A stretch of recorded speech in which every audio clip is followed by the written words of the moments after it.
¿Alguno de ustedes alguna vez ha leído un libro tan bueno que te da pena terminarlo? No sé cuántas veces cuando estoy leyendo un libro muy bueno y llego ya al final, me da como una nostalgia, un sentido raro como de tristeza, y al mismo tiempo, qué bueno que pudimos terminar, ¿verdad? Bueno, es con esa sensación que estamos llegando al final de la carta a los Romanos.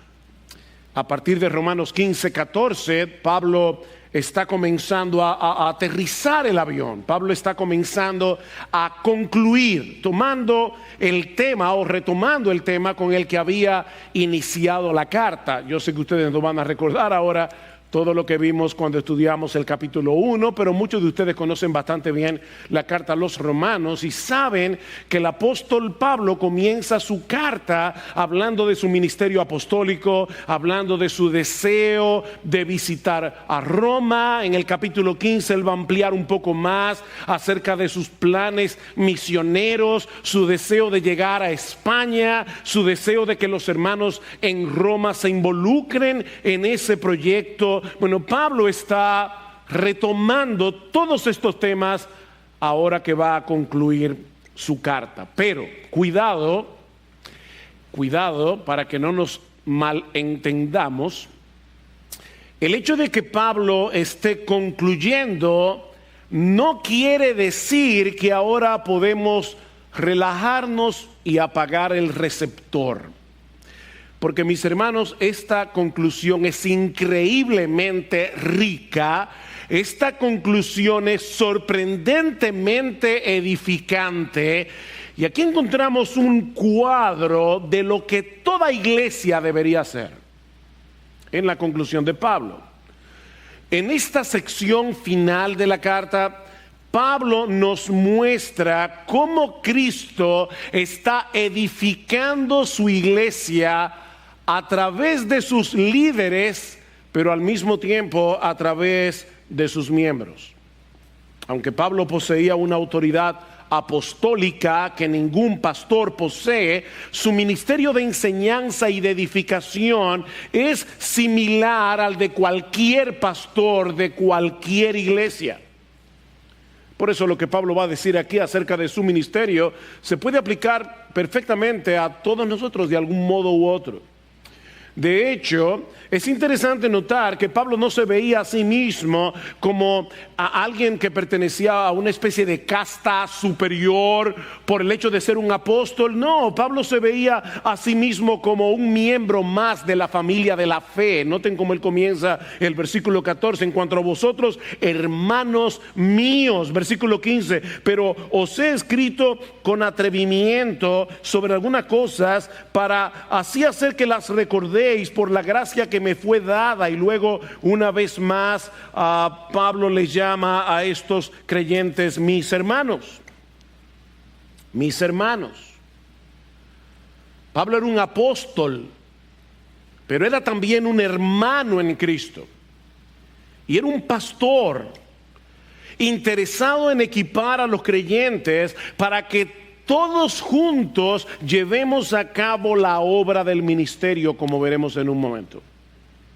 En ese sentido, yo quiero convencerte en esta mañana de que si tú eres creyente, tú eres un ministro de Dios a tiempo completo. No importa si tú eres abogado, no importa si tú eres ingeniero, si tú eres ebanista, si eres ama de casa, si eres chofer de carro público. Tú eres, si eres creyente, un ministro de Cristo a tiempo completo. No todos tenemos el mismo llamado para servir al Señor en un oficio particular, pero todos somos servidores de Cristo 24/7. 24/7, de lunes a lunes. Mientras somos equipados por aquellos que Cristo ha designado como pastores y maestros de su iglesia. Y hay al menos 5 aspectos del ministerio de Pablo en este pasaje que serán de gran ayuda para entender esa obra que Cristo está haciendo en medio nuestro a través de sus líderes y a través de sus miembros. El primer aspecto que quiero resaltar aquí es el origen del ministerio de Pablo, versículo 15, y 16. Pero os he escrito con atrevimiento sobre algunas cosas para así hacer que las recordéis otra vez por la gracia que me fue dada por Dios para ser ministro de Cristo Jesús a los gentiles. Recuerden que estos creyentes no conocían a Pablo personalmente. Y es por eso que en este punto de la carta él vuelve a establecer su autoridad apostólica para poder escribirles con tanta franqueza, a pesar de que él no había sido el fundador de esta iglesia. Por eso Pablo dice: yo les he escrito por la gracia de Dios que me ha sido dada. Y la gracia de la que Pablo está hablando aquí no es la que tú y yo hemos recibido para salvación. Pablo está hablando de la gracia de haber sido llamado para ser un apóstol de Jesucristo. Ya Pablo les había dicho en el capítulo 1, versículo 5, que él había recibido de Cristo la gracia y el apostolado. Este ex perseguidor de la iglesia no solo fue salvado por gracia, sino que por esa misma gracia había sido llamado para venir a ser parte del grupo apostólico, a quienes Cristo les encomienda el poner el fundamento de la iglesia. ¿Hay apóstoles en el día de hoy? Por supuesto que no. El fundamento de una iglesia, el fundamento de un edificio, solo se pone una vez y para siempre. Ya los apóstoles pusieron ese fundamento en el siglo primero. ¿Somos nosotros una iglesia apostólica? Por supuesto que sí, no porque aquí está el apóstol Sugel, el apóstol Lester, el apóstol Salvador. Nosotros somos una iglesia apostólica porque estamos cimentados sobre el fundamento que los apóstoles nos dejaron en el Nuevo Testamento, como dice Pablo en Efesios capítulo 2, versículos 20 al 21. Ahora, todos los apóstoles fueron llamados por Cristo de pura gracia, todos. Pero el caso de Pablo era excepcional. Recuerden que este hombre era un perseguidor. Este hombre hizo mucho daño a la iglesia de Cristo en sus primeros años. De hecho, él mismo nos dice en 1 Corintios capítulo 15, versículo 9, que él era el más insignificante de los apóstoles, que no soy digno de ser llamado apóstol, pues perseguí a la iglesia de Dios, pero por la gracia de Dios yo soy lo que soy. Por la gracia de Dios. Pablo no llegó a ser un apóstol por su formidable intelecto, y lo tenía. Pablo no llegó a ser un apóstol por su celo religioso. Pablo llegó a ser un apóstol únicamente por la gracia del Dios Trino. Y no sé si ustedes se dieron cuenta en el pasaje, pero las tres personas de la Trinidad son mencionadas explícitamente en este texto, envueltas en el llamado y en el ministerio de Pablo. Capítulo 15, versículo 15. Pero os he escrito con atrevimiento sobre algunas cosas para así hacer que las recordéis otra vez por la gracia que me fue dada por Dios. Y evidentemente Pablo ahí está hablando de Dios el Padre. ¿Para qué? Versículo 16, para ser ministro de Cristo Jesús a los gentiles, para que a manera de sacerdote el evangelio, le presente a manera de sacerdote el evangelio de Dios, a fin de que la ofrenda que hago de los gentiles sea aceptable, santificada por el Espíritu Santo. La gracia de Dios el Padre para ser un ministro de Dios el Hijo, de Cristo Jesús, una obra santificada por el Espíritu Santo. Las tres personas de la Trinidad actuando en conjunto para que la iglesia pudiera recibir el beneficio del ministerio de Pablo. Ahora, ¿saben qué, mis hermanos? Lo mismo que se dice aquí de Pablo se puede decir de todos aquellos que son llamados y cualificados por Dios para el oficio pastoral. Es el Dios Trino el que llama y cualifica a los pastores para que sean capaces de edificar y de equipar a la iglesia. Ustedes recuerdan en Mateo capítulo 9, cuando el Señor le dice a los discípulos: oren al Señor de la mies para que envíe obreros a su mies. ¿Quién es el Señor de la mies? Evidentemente Dios el Padre. ¿Y cómo lo sabemos? Porque es Dios el Hijo el que les está diciendo: oren al dueño de la mies. Él no dice orenme a mí, oren al dueño de la mies, a Dios el Padre. Así que Dios el Padre es el que envía obreros a su mies. Pero ¿qué les dice Pablo a los pastores, a los ancianos de Éfeso en Hechos capítulo 20, versículo 28? Mirad por vosotros y por todo el rebaño en que el Espíritu Santo os ha puesto por obispos para apacentar la iglesia del Señor, la cual Él compró con su propia sangre. ¿Quién envía obreros a su mies? Dios el Padre. ¿Quién los puso como pastores? El Espíritu Santo. ¿Y qué dice Pablo en Efesios capítulo 4 acerca de los pastores? Este texto sí quiero, de hecho si lo pueden buscar en sus Biblias, sería muy bueno. Yo quiero que ustedes vean algo aquí sumamente especial.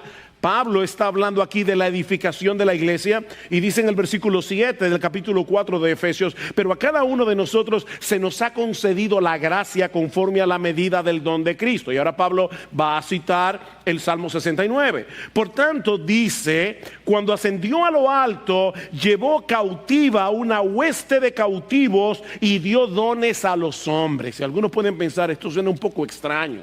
Bueno, lo que Pablo está diciendo aquí, un texto que en el Antiguo Testamento se refiere a Jehová, ahora lo está diciendo acerca de Jesús. Él está diciendo: cuando Cristo fue a la cruz, Cristo tuvo una victoria aplastante sobre todos los poderes del mal. Y cuando Él ascendió a los cielos, ahora como un Salvador exaltado, Él está tomando cautivos a aquellos que antes eran cautivos del diablo. Cristo, el hombre fuerte, está penetrando en el castillo de Satanás, está liberando a sus cautivos. Y de ese botín Él ha dado dones a los hombres, regalos. Esa es la palabra allí.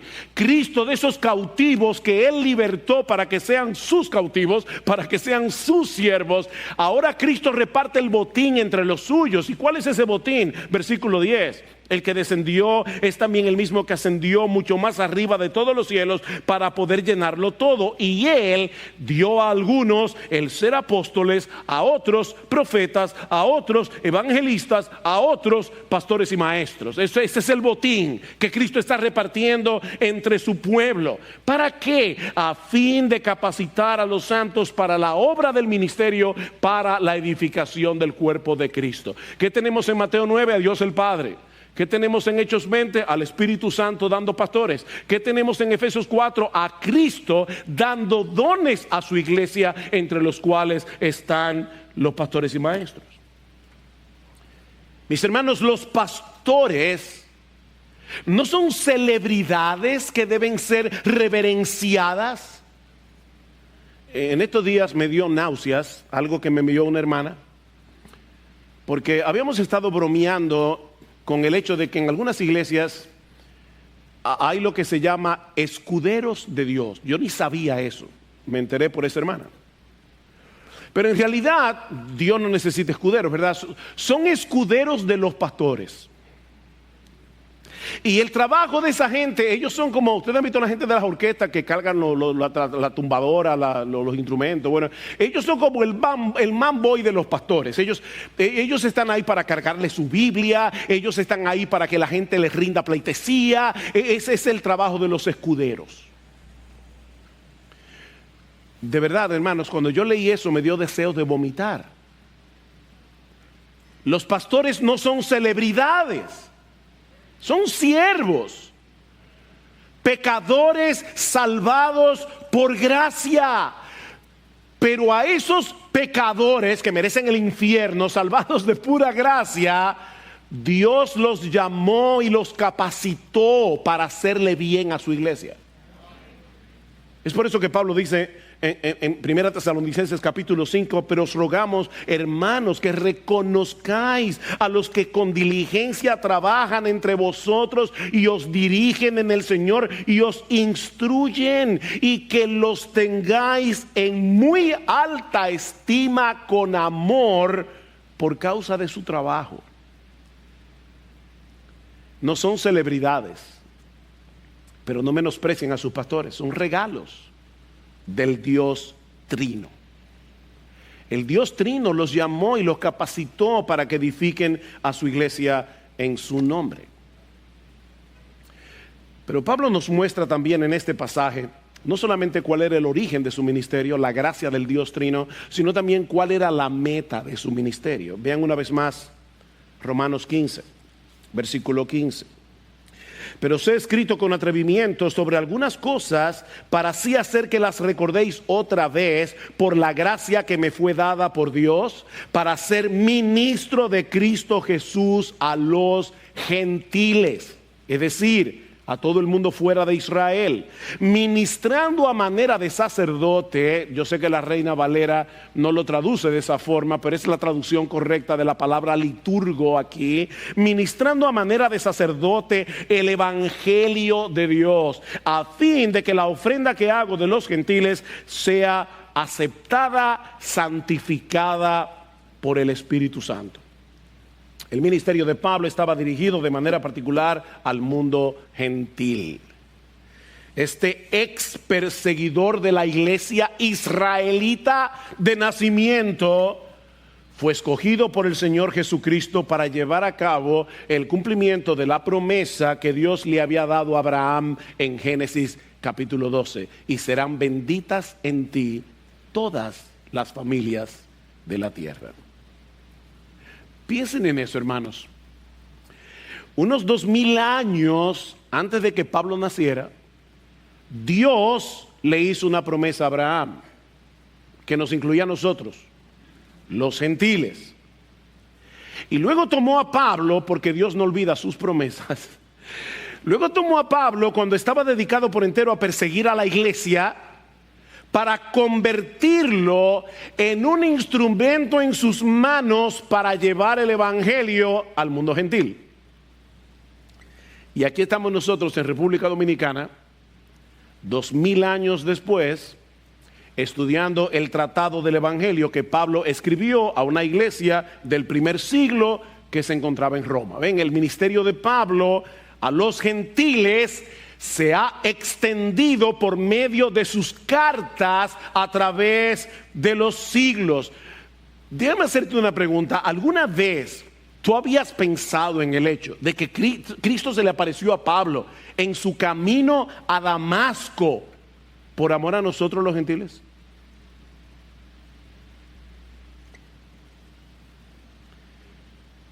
Mis hermanos, ¿qué fue lo que movió a Pablo a escribir esta carta a los romanos para que ahora nosotros podamos tener un mejor entendimiento del evangelio y sus implicaciones y nuestro lugar en el plan redentor de Dios a pesar de no ser israelitas de nacimiento? ¿Qué fue lo que movió a Pablo? La gracia de Dios. Cristo lo movió. Pero lo que es todavía más sorprendente en este pasaje es que Pablo veía su labor como la de un sacerdote que está preparando una ofrenda de gratitud y adoración al Señor en la conversión y santificación de los gentiles. Nosotros somos la ofrenda. Versículo 16 otra vez. Para ser ministro de Cristo Jesús a los gentiles, ministrando a manera de sacerdote el evangelio de Dios, a fin de que la ofrenda que hago de los gentiles sea aceptable, santificada por el Espíritu Santo. Los sacerdotes en el Antiguo Testamento presentaban dos tipos de sacrificios: sacrificios expiatorios para el perdón de los pecados, pero eso ya no tenemos que hacerlo nosotros, porque ya nuestro sumo sacerdote lo hizo una vez y para siempre. Hebreos capítulo 10. Pero ellos presentaban también ofrendas de gratitud y adoración al Señor. Y Pablo se está viendo a sí mismo como un levita que está trayendo su ofrenda de gratitud, que está trayendo al altar su ofrenda de adoración. ¿Y quiénes son esa ofrenda? Todos nosotros, los gentiles. Los gentiles. Él estaba preparando a los gentiles, no haciendo misas, sino a través de la proclamación del evangelio. para presentarlos como una ofrenda delante de Dios. Ustedes recuerdan cómo Pablo comenzó esta sección práctica de la carta, capítulo 12. Por consiguiente, hermanos míos, os ruego por las misericordias de Dios que presentéis vuestros cuerpos como sacrificio vivo, aceptable a Dios, que es vuestro culto racional. Nosotros somos el sacrificio. Y es muy probable que cuando Pablo escribió este texto, Romanos 15:16, estaba pensando en Isaías 66:18.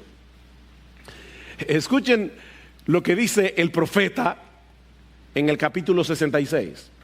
Llegará el tiempo de juntar a todas las naciones y lenguas, y vendrán y verán mi gloria, aún a las costas remotas, República Dominicana incluida, que no han oído de mi fama ni han visto mi gloria.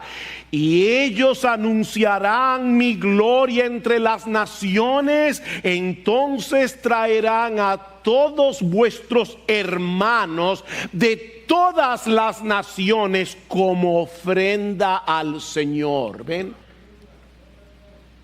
Y aquí está Pablo diciendo: yo soy uno de esos que está trayendo su ofrenda al Señor. ¿Cuáles son esas ofrendas? Las naciones gentiles. Pablo amaba a su nación, pero amaba más a Dios. Así que cuando Dios lo llamó a ser apóstol a los gentiles, Pablo no puso objeción. Mis hermanos, tú y yo somos esos hermanos que ahora somos presentados como una ofrenda debidamente preparada para el Señor por medio de la proclamación del Evangelio. Por medio de la proclamación del Evangelio. Vean otra vez versículo 16. Para ser ministro de Cristo Jesús, ministrando a manera de sacerdote el Evangelio. Versículo 19 en la segunda mitad dice: de manera que desde Jerusalén y por los alrededores y hasta el Ilírico he predicado en toda su plenitud el Evangelio de Cristo. Versículo 20: de esta manera me esforcé en anunciar el Evangelio. Es por medio del Evangelio que nosotros fuimos traídos a salvación. Pero ¿saben qué, hermanos? Es por medio de ese mismo Evangelio que ahora nosotros podemos avanzar hacia la madurez. Ninguna iglesia va a llegar a un punto tal de crecimiento que va a decir: ya nosotros podemos dejar el Evangelio detrás. Ese es el ABC de la vida cristiana. No, mis hermanos, el Evangelio no es el ABC de la vida cristiana. El Evangelio es la A hasta la Z de la vida cristiana. No podemos salir de los contornos del Evangelio. Ahora, mis hermanos, eso debe impactar profundamente la perspectiva que tú y yo tenemos de lo que sucede aquí cada domingo. Nosotros no venimos aquí a cantar unos cuantos himnos y a escuchar una charla bíblica. Es por eso que nosotros no simplemente venimos aquí y decimos: bueno, vamos a predicar la palabra. Este es un centro de predicación. Tú vienes aquí, por eso es que hay gente que van de iglesia en iglesia a oír predicadores. No, nosotros no vamos de iglesia en iglesia a oír predicadores. Nosotros pertenecemos a una iglesia local donde hay muchas cosas que se hacen en conjunto, incluyendo congregarnos el domingo. Ahora la pregunta es: ¿para qué nos congregamos el domingo? Bueno, mis hermanos, visualízalo de esta manera. Este es un gran altar en el que los creyentes están siendo santificados por medio de la palabra cantada, orada, predicada, para ser presentados como un sacrificio vivo y santo, aceptable a Dios. Tú eres un cordero, un sacrificio vivo que está siendo preparado aquí para ese sacrificio vivo. Tú vienes a la iglesia cada domingo con esa expectativa. Wow, Cristo me hablará por medio de su palabra. Cristo me hablará por medio de su palabra. Aunque esa palabra sea expuesta por hombres que no son otra cosa que pecadores salvados por gracia y equipados por esa misma gracia para el bien de la iglesia. Y eso nos lleva al tercer aspecto del ministerio de Pablo, Ya hemos visto su origen, hemos visto su meta. Veamos ahora el poder detrás de su ministerio. El poder detrás de su ministerio. Versículos 17 y 18. Por tanto, en Cristo Jesús he hallado razón para gloriarme, he hallado razón para jactarme en las cosas que se refieren a Dios. Porque no me atreveré a hablar de nada sino de lo que Cristo ha hecho por medio de mí para la obediencia de los gentiles, la obediencia a la fe, como dice en el capítulo 1 de Romanos, versículo 5, es decir, traernos a la fe, que nosotros podamos responder al llamado del Evangelio. Dice, para la obediencia de los gentiles en palabra y en obra. En palabra y en obra. Pablo no se jactaba en lo que él estaba haciendo. Y miren que Pablo fue un individuo excepcional. Yo no creo que haya habido en la historia de la iglesia una persona que le haya predicado a tanta gente como Pablo, ni que haya fundado tantas iglesias como Pablo. Sin embargo, él está diciendo que yo no me jacto en lo que yo he hecho, sino en lo que Cristo está haciendo por medio de mí. Y hermanos, hay un misterio aquí. Pablo se esforzaba en hacer bien su trabajo.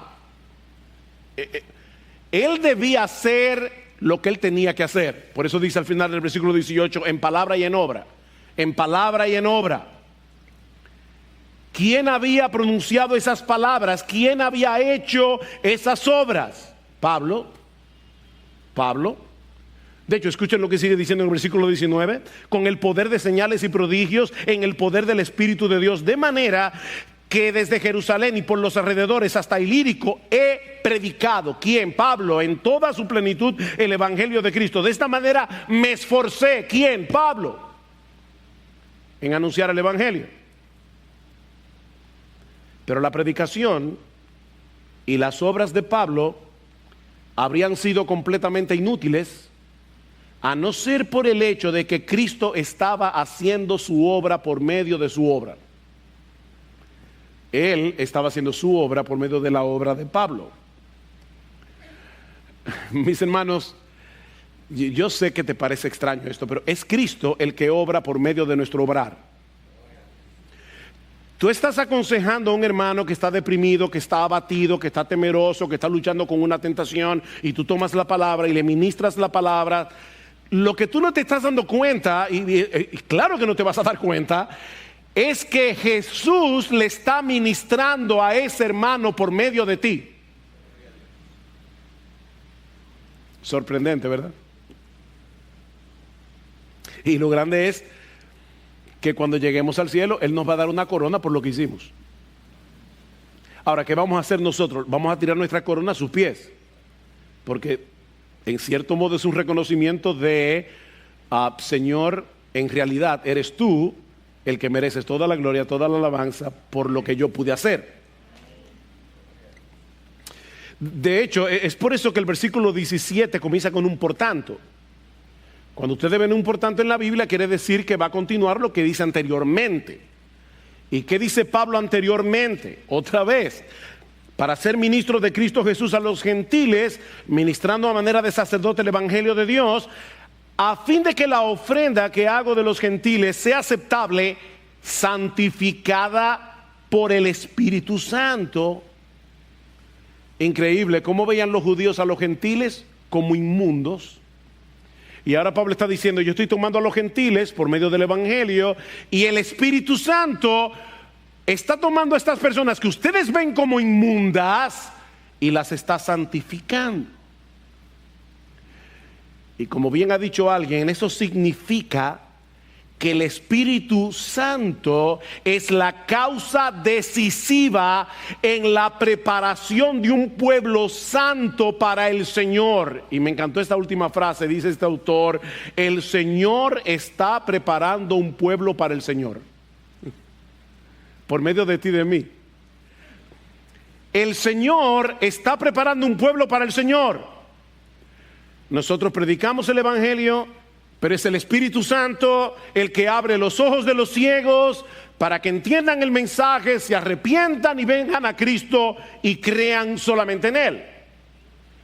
Y es el Espíritu Santo el que luego da entendimiento a los creyentes para que sigan avanzando hacia la madurez por medio de la predicación, por medio de la proclamación, por medio de la aplicación de ese mismo evangelio que Dios usó para convertirte.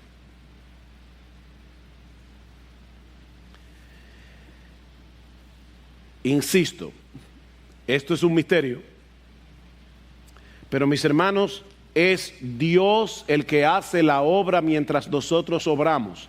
Por la gracia de Dios yo soy lo que soy. Su gracia no ha sido en vano para conmigo. Por la gracia de Dios. Aquí está el antídoto contra el orgullo. No es decir, yo soy un inútil, yo no puedo hacer nada.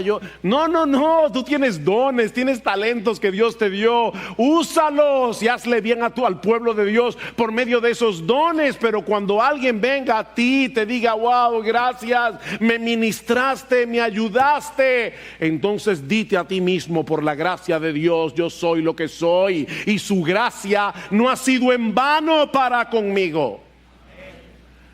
Escribiendo a los Colosenses, Pablo les dice al final del capítulo 1 que a través de su ministerio, escuchen esto, Dios quiso dar a conocer las riquezas de la gloria de este misterio entre los gentiles, que es Cristo en vosotros, la esperanza de gloria, a quien anunciamos, amonestando a todo hombre y enseñando a todo hombre en toda sabiduría, a fin de presentar perfecto en Cristo Jesús a todo hombre. Aquí está Pablo presentando el sacrificio delante de Dios. Pero ahora escuchen, para lo cual también trabajo, luchando según la potencia de Él, la cual actúa poderosamente en mí. ¿Quién trabaja? Pablo. ¿Cuál es el poder que actúa? El poder de Dios. Hermanos, nosotros no somos robots en las manos de Dios. Nosotros decidimos hacer cosas en nuestro servicio para Él. Eres tú el que debes organizar tu tiempo. Eres tú el que debes decidir dejar de perder el tiempo en boberías y dejarte usar por Dios. Eres tú el que tomas esa decisión. Pero ¿sabes qué? Tú tomas esa decisión, pero es Dios el que produce el querer como el hacer por su buena voluntad. Filipenses 2:12. Y es Dios el que toma tu hacer, el que toma tu servicio y lo hace eficaz.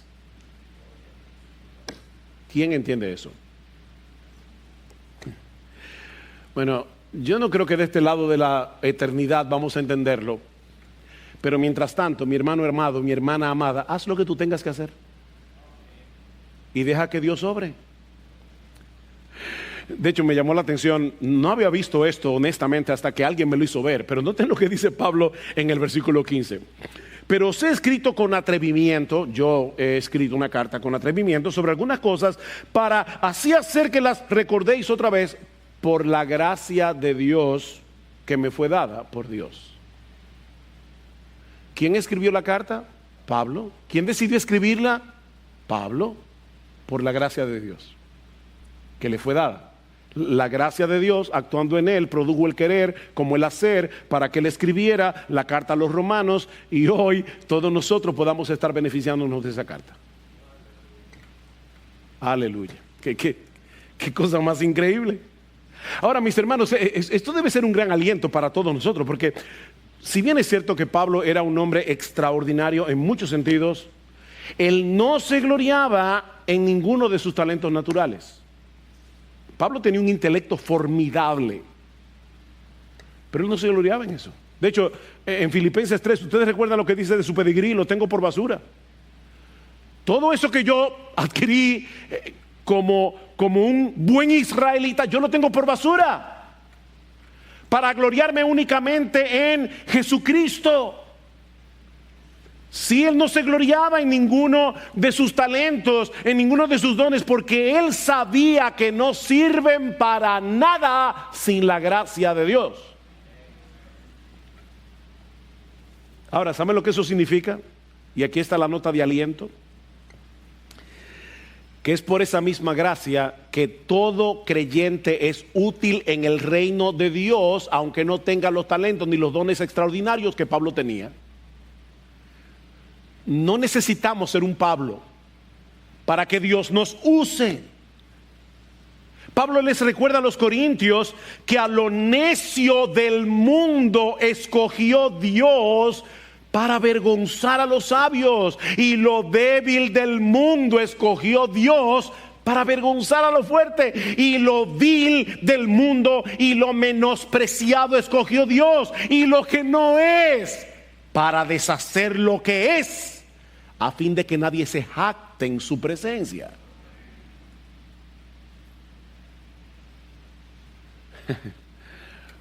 No tenemos nada en nosotros mismos de lo que podamos gloriarnos, ni siquiera en el hecho de ser cristianos.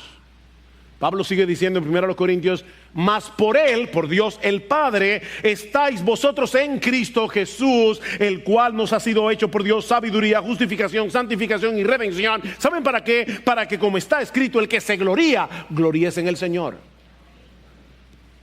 Gloríese en el Señor.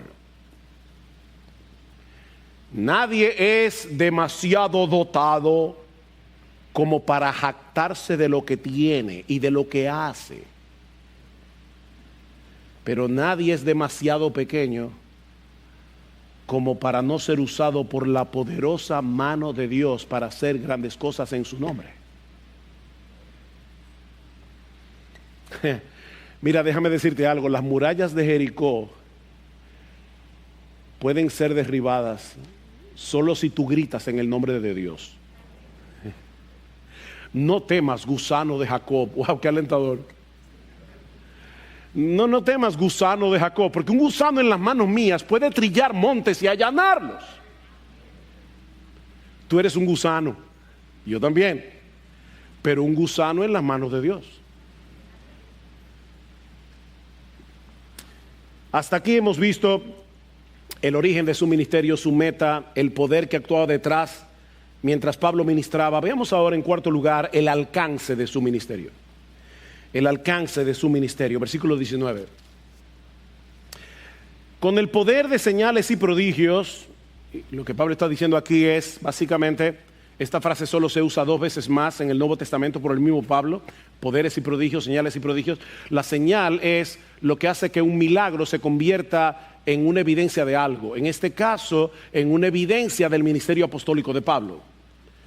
En 2 Corintios capítulo 12 dice la señal, 2 Corintios dice: las señales de apóstol han sido hechas por mí. Aquí está otra vez la frase: señales y prodigios de apóstol. Señales y prodigios que acreditaban que un apóstol era un apóstol. La segunda vez que aparece esa frase es en 2 Tesalonicenses capítulo 2, para hablar de los poderes y señales del anticristo. En otras palabras, lo que está diciendo es: el hecho de que alguien haga poderes y señales no quiere decir que es un hombre de Dios. Es que predique el evangelio. Lo que caracteriza a un hombre de Dios es que predique el evangelio fielmente. El evangelio es poder de Dios. Es a través del evangelio que Dios obra su poder. Eso no quiere decir que Dios no hace milagros hoy. Lo que eso quiere decir es que lo que acredita a un siervo de Dios no son los milagros, es el evangelio que predica. Ahora bien, sigamos con el texto. Con el poder de señales y prodigios, en el poder del Espíritu de Dios, de manera que desde Jerusalén y por los alrededores hasta el Ilírico, es decir, la antigua Yugoslavia, donde está hoy Bosnia, Herzegovina, Croacia, Macedonia, Montenegro, Serbia, toda esa región, desde Jerusalén y por los alrededores hasta el Ilírico, he predicado en toda su plenitud el evangelio de Cristo.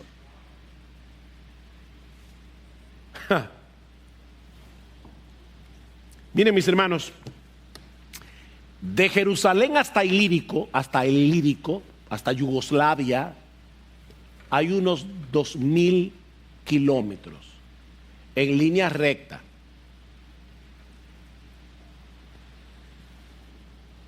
Ahora, eso no quiere decir que Pablo había predicado en todas las ciudades, en todas las aldeas comprendidas entre Jerusalén y el Ilírico, o que él le había predicado a toda la gente que vivía entre estas dos regiones.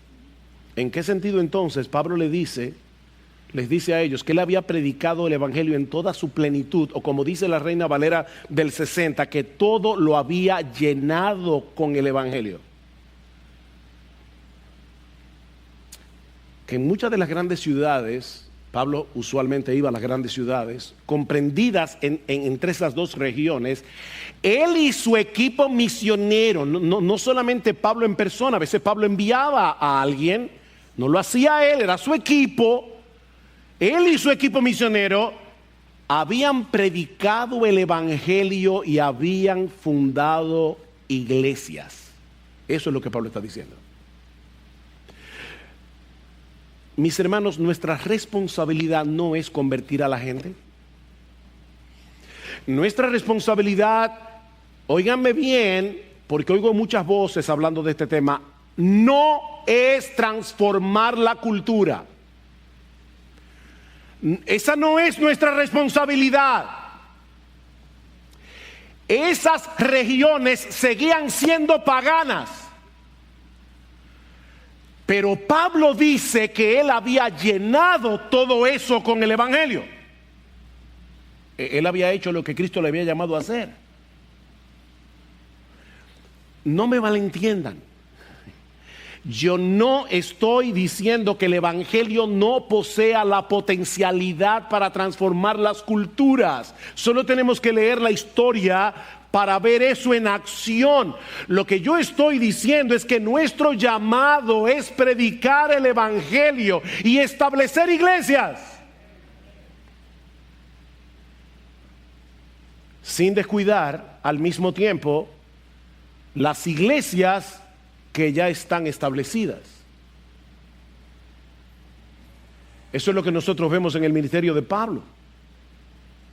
Por un lado, Pablo se esforzaba por predicar el evangelio en aquellos lugares donde Cristo no era conocido. Vean el versículo 20. De esta manera me esforcé en anunciar el evangelio, no donde Cristo ya era conocido, para no edificar sobre el fundamento de otros, sino como está escrito, aquellos a quienes nunca les fue anunciado acerca de él verán, y los que no han oído entenderán. Quiere el Señor levantar entre nosotros hombres y mujeres que posean ese mismo anhelo. ¿Saben por qué hoy hay evangelio en República Dominicana? Porque en algún punto de la historia, y específicamente eso sucedió en el siglo XVIII, algunos hombres decidieron venir a anunciar el evangelio donde Cristo no era conocido, y por eso tú y yo estamos aquí hoy. Gloria al Señor por eso. De hecho, estaba pensando, no me quiero meter en ese tema, tengo que resistir la tentación, pero miren, la historia del evangelio en América Latina es fascinante, porque a principios del siglo XX, ¿saben cuántos evangélicos habían en América Latina entera? 50,000. Pero las naciones comenzaron a independizarse de España, y es increíble cómo Dios usó. Piensen en República Dominicana, los trinitarios. ¿Alguna vez tú has pensado que Dios usó a los trinitarios para eliminar la hegemonía? En este caso era de Haití, pero muchas de las naciones latinoamericanas se independizaron de España, dejaron de ser una colonia española, y eso permitió que empresarios comenzaran a venir a países como los nuestros a hacer inversiones, y muchos de esos empresarios eran cristianos. Y así comenzó a penetrar el evangelio en nuestros países, y hoy somos millones. Wow, gracias al Señor que hay personas que están dispuestas a ir donde Cristo no es conocido. Pero mis hermanos, por el otro lado, en esta misma carta vemos a Pablo esforzándose porque un grupo de creyentes, una iglesia ya establecida, posea un mejor entendimiento del evangelio y sus implicaciones. ¿Qué estoy queriendo decir con esto? Que ambas cosas son importantes. Algunos deben salir a llevar el evangelio hasta lo último de la tierra, pero otros deben quedarse. Las dos cosas son importantes para servir en su iglesia local, mientras sostienen con sus oraciones, con sus ofrendas a los que salen. ¿Ven? Que es de hecho lo que Pablo va a decir en la próxima sección. Yo quiero ir a ustedes para que ustedes me ayuden a llegar a España. Y luego en el versículo 30 les dice, os ruego que oren por mí. ¿Ven? La iglesia establecida, Pablo está fortaleciéndola por medio del evangelio y sus implicaciones en esta carta a los romanos, pero al mismo tiempo Pablo está yendo hacia España y quiere que esta iglesia establecida lo ayude a llegar allá. Y eso nos lleva de la mano al último aspecto que podemos extraer de este pasaje en cuanto al ministerio de Pablo. Y es nuestra participación en su ministerio. Por eso hemos titulado este mensaje, el ministerio de Pablo y el tuyo. El ministerio de Pablo y el tuyo. Versículo 14. Dejé este versículo que es el primero para el final, a propósito. Porque yo quiero que ustedes vean ahora todo lo que Dios había hecho. El Dios Trino, por su gracia, llamó a Pablo, lo movió a escribir esta carta y también pone pastores en su iglesia. ¿Para qué? Para equipar a la iglesia, para que la iglesia también se edifique a sí misma, con el trabajo de sus miembros, no solamente de sus pastores. Versículo 14. En cuanto a vosotros, hermanos míos, yo mismo estoy también convencido de que vosotros estáis llenos de bondad, llenos de todo conocimiento y capaces también de amonestaros los unos a los otros. ¿Ustedes se imaginan el impacto de esas palabras viniendo de la boca de Pablo? Imagínense a Pablo, viene aquí de visita a nuestra iglesia y nosotros le decimos, Pablo, tú pudieras por favor dar un saludo, y Pablo se para en este púlpito y dice, hermanos de Iglesia Bíblica del Señor Jesucristo, ustedes están llenos de toda bondad y de todo conocimiento. Wow, eso sería un halago increíble. Bueno, no un halago, un aliento, vamos a decirlo mejor. Hermanos, Pablo tenía ojos para ver la obra de Dios en los creyentes. Lamentablemente, algunos cristianos parece que solo tienen ojos para ver las faltas. Son hipercríticos. Ellos no ven nada bueno. Ellos no son capaces de ver la gracia de Dios actuando en otros cristianos. Mira, mi hermano, si tú estás delante de un cristiano, delante de un verdadero cristiano, tú puedes estar seguro de que Dios está obrando en él. Seguro, porque Dios, la obra que Él comenzó, Filipenses 1:6, Él la perfeccionará. Así que algo está haciendo Dios en ese cristiano. Mi pregunta para ti es, ¿tú tienes ojo para verlo? Aún en esta misma iglesia. Miren, como pastor de esta iglesia por casi 40 años, yo puedo dar gracias a Dios por la forma como ha estado obrando en medio nuestro. Porque se puede decir de muchos de ustedes, de verdad de corazón, ¿no? Se puede decir de muchos de ustedes que están llenos de bondad y de conocimiento y que pueden amonestarse unos a otros. Ahora, estas palabras del versículo 14 no dejan de ser sorprendentes si las leemos a la luz de la descripción que Pablo da de los impíos en el capítulo 3. ¿Qué dice Pablo de los incrédulos en Romanos 3? No hay quien haga lo bueno, no hay ni siquiera uno, sepulcro abierto es su garganta, con su lengua engañan, veneno de áspides hay debajo de sus labios, su boca está llena de maldición y de amargura. La pregunta es, ¿cómo llegamos del capítulo 3 al 15? ¿Cómo llegamos de llenos de maldición y de amargura a llenos de bondad y de todo conocimiento? Por el poder del evangelio.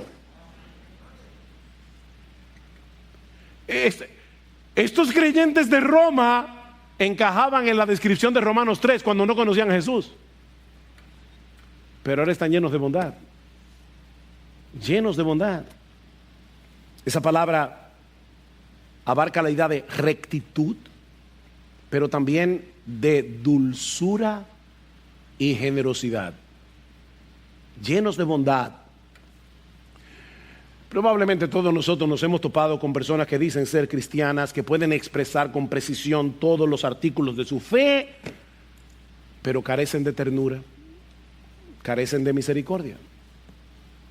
Yo creo que ese era el tipo de persona a la que se refería Mark Twain con su ironía característica. cuando dijo de alguien, él es un buen hombre en el peor sentido de la palabra. Se lo imagina, ¿verdad? El tipo recto, con cara de busto de Beethoven. ¿Ustedes han visto el busto de Beethoven? Siempre malhumorado. Hay cristianos así. Todas las áreas de su vida están en orden, perfectamente ortodoxos en sus doctrinas, pero carentes de amor. Carentes de amor. Por eso una niña le oraba a Dios y le decía, Señor, haz que los malos se vuelvan buenos y que los buenos se vuelvan amables.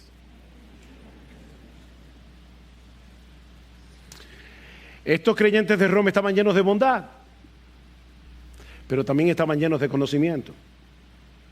El mensaje del Evangelio los había equipado de tal manera que ahora eran capaces de amonestarse. Esta palabra noutesia en griego significa poner en la mente de alguien lo que parece que no está allí. Es una palabra que podemos traducir consejería. ¿Saben lo que Pablo está diciendo? Que todos los miembros de cualquier iglesia llenos de bondad y llenos de conocimiento pueden ser consejeros. No tienen que ir a la universidad a estudiar psicología. Ustedes son capaces de hacerlo. Ustedes son capaces de amonestarse unos a otros porque están llenos de bondad y están llenos del Evangelio y sus implicaciones. Mis hermanos, todos tenemos puntos ciegos y necesitamos que alguien nos lo haga ver. Todos tenemos inmadureces en nuestra vida y necesitamos que otros nos ayuden a crecer. Nos necesitamos, y no son los pastores únicamente los que deben hacer ese trabajo. Ellos están allí para equiparnos a través de la predicación de la palabra, de modo que cada vez más seamos eficaces para llevar a cabo nuestro ministerio a favor de los demás. Eso fue lo que vimos hace un momento en el pasaje de Efesios 4. Recuerdan, Cristo ha dado pastores y maestros a fin de capacitar a los santos para la obra del ministerio, para la edificación del cuerpo de Cristo. Todos hacemos la obra del ministerio con los dones que Dios ha dado a cada uno. Primera de Pedro 4:10, cada uno según el don que ha recibido, ministrelo a los otros. Ven, todos somos ministros a tiempo completo. Ministrelo a los otros como buenos administradores de la multiforme gracia de Dios. Si alguno habla, tal vez tu don es de hablar, aconsejar, predicar, enseñar, alentar. Hable conforme a las palabras de Dios. Si alguno ministra, tal vez tu don es servir. Tú estás allí para servir. Ministre conforme al poder que Dios da. ¿Saben para qué? Para que en todo sea Dios glorificado por Jesucristo, a quien pertenecen la gloria y el imperio por los siglos de los siglos. Amén. Somos ministros a tiempo completo, independientemente del trabajo que hacemos para vivir. Cristo nos compró con su sangre. Cristo nos capacitó con su espíritu para que podamos servir a los demás. De modo que todos juntos sigamos creciendo a su imagen. ¿Recuerdan el texto que yo les cité de 1 Tesalonicenses capítulo 5, donde dice que tengamos en alta estima aquellos que nos amonestan, que nos presiden en el Señor, los pastores? Ahora escuchen lo que sigue diciendo Pablo en el otro versículo. Y os exhortamos, hermanos, no pastores, hermanos, a que amonestéis a los indisciplinados, animéis a los desalentados, sostengáis a los débiles y seáis pacientes para con todos. Porque uno quisiera, ¿verdad?, que uno va a un hermano desalentado, le da una promesa bíblica, todo obra para bien, Romanos 8:28, y ya la persona salió del desaliento. No, esto no funciona así. Tú alentaste a alguien esta semana. Piensa en esta semana que pasó. Tú alentaste a algún desanimado, tú exhortaste a alguien que se está como descarriando. Porque ese es tu trabajo, mi hermano. Ese es tu trabajo, no solamente el nuestro. Yo quiero que tú entiendas, tú eres un ministro de Cristo a tiempo completo. Tú vienes aquí a equiparte para hacer tu trabajo como ministro. Cuando eres un recién convertido, no acostumbro a hacer historias personales, pero hoy la voy a hacer. Alguien me preguntó si alguna vez yo había pensado en dejar mis estudios universitarios y prepararme para servir al Señor a tiempo completo. Yo le respondí que yo había tenido ese deseo desde que me convertí. Ciertamente fue así, pero yo estaba seguro de que Dios no me había llamado para ser pastor, que yo no tenía esa capacidad. Esa persona me dijo: mira, yo creo que tú estás equivocado y creo que debes pensar y orar por eso. Ustedes no se pueden imaginar la lucha agónica que comenzó en mi interior a partir de ese momento. Yo tenía 18 años de edad y sentía mucho temor, mucho miedo de dejar la universidad para luego darme cuenta que había cometido un error. Con esa guerra en mi corazón, un domingo en la tarde me tocó dirigir los himnos. En ese momento de la historia de IBCJ habíamos 2 directores de himnos. Y uno de los himnos que cantamos esa noche decía lo siguiente en 2 de sus estrofas: que mi vida entera esté consagrada a ti, Señor, que a mis manos pueda guiar el impulso de tu amor. Toma, oh Dios, mi voluntad y haz la tuya nada más. Toma, sí, mi corazón, por tu trono lo tendrás. Mientras cantaba ese himno, yo de verdad sentí que yo era el ser más hipócrita de la tierra. Porque yo no me veía dispuesto a dejar mi carrera y entregarme por entero a servir al Señor en el ministerio pastoral. Y cuando terminé de dirigir los himnos, tuve que salir del salón, esconderme en uno de los cuartos que tenía nuestro edificio en la Rodríguez Urdaneta y comenzar a llorar a lágrimas vivas. Yo creo que ese momento fue crucial en mi vida para tomar una decisión de la que nunca me he arrepentido. Pero lo que yo no podía ver en ese momento, y es lo que yo quiero que tú veas esta mañana, es que ese himno no fue compuesto para mover a los creyentes a dejar sus carreras para servir al Señor como pastores o misioneros. Ese himno es para todos. Ese himno es para todos. Que mi vida entera esté, la tuya, no solo la mía o la de Salvador o la de Lester o la de Miguel Linares o la de Marcos Peña, que mi vida entera esté consagrada a ti.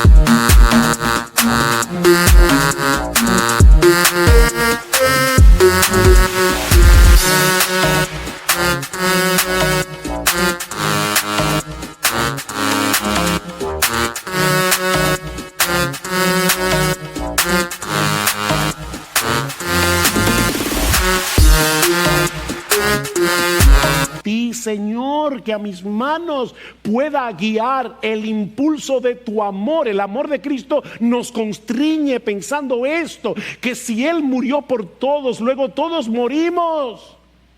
¿Para qué? Para que ya no vivamos para nosotros mismos, sino para Él. Y qué privilegio, hermanos, que nosotros podamos servir a Cristo y que Cristo pueda obrar a través de ti y de mí. En el momento de nuestra conversión, nosotros dejamos de pertenecernos a nosotros mismos para pertenecerle solamente a Él y para servirle solamente a Él con todo lo que somos y con todo lo que tenemos. Todo creyente es un servidor de Cristo a tiempo completo. Porque todos tenemos la responsabilidad de tomar lo que aprendemos a través de la lectura de la palabra, a través de los libros que leemos, a través de la predicación en la iglesia, para servir a los demás.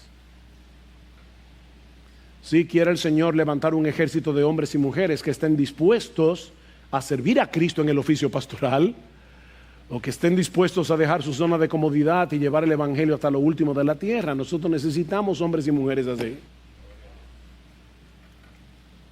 Pero mis hermanos, también necesitamos un ejército de hombres y mujeres que estén dispuestos a servir en su iglesia local, amonestando a los indisciplinados, animando a los desalentados, sosteniendo a los débiles y siendo paciente para con todos. Y noten que Pablo no está mencionando allí nada memorable, nada extraordinario, nada dramático. Es tomar un teléfono y animar a un desanimado. Es hablar con un hermano después del culto y decir: hermano, te veo triste, ¿qué te pasa? Es decir, yo no estoy viendo al hermano tal visitando la iglesia, ¿qué está pasando? ¿Es por un problema de salud o es que se está descuidando en su fe? Llámalo. Somos un ejército de sacerdotes. Todos los creyentes pueden y deben involucrarse haciendo estas cosas en el nombre de Cristo y para su gloria. De modo que al final de nuestros días podamos escuchar estas dulces, estas benditas, estas gloriosas palabras de nuestro bendito y glorioso Señor. Bien, buen siervo y fiel. Sobre poco fuiste fiel. Nada dramático. Sobre poco fuiste fiel, sobre mucho te pondré. Ven y entra en el gozo de